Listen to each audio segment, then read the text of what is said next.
Tigger and I are back for chapter 12 today. He's ready to listen. I hope you are too. We got to walk through the woods, Rob said.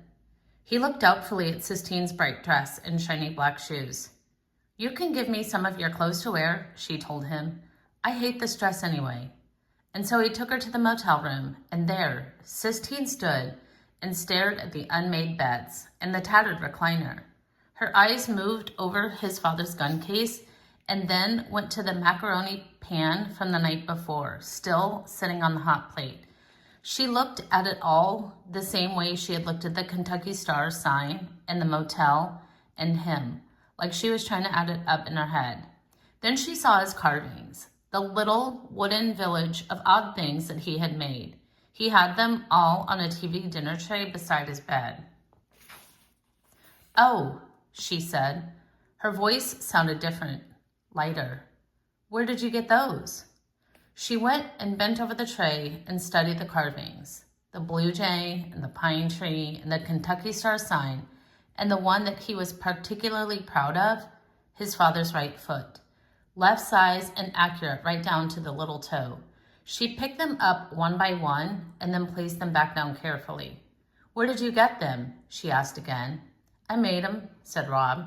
She did not doubt him, as some people would. Instead, she said, Michelangelo, the man who painted the Sistine ceiling. He sculpted too. You're a sculptor, she said. You're an artist. Nah, said Rob. He shook his head. He felt a hot wave of embarrassment and joy roll over him. It lit his rash on fire. He bent and rubbed his hands down his legs, trying to calm them. When he straightened back up, he saw that Sistine had picked up the carving of her. He had left it lying on his bed, intending to work on it again in the evening. He held his breath as she stared at the piece of wood. It looked so much like her, with her skinny legs and small eyes in defiant stance, that he was certain she would be angry. But once again, she surprised him. Oh, she said, her voice full of wonder. It's perfect. It's like looking at a little wooden mirror. She stared at it a minute more and then carefully laid it back on his bed. Give me some clothes, she said, and we'll go see the tiger. He gave her a pair of pants and a t-shirt and left the room and went outside to wait for her. It was still raining, but not hard.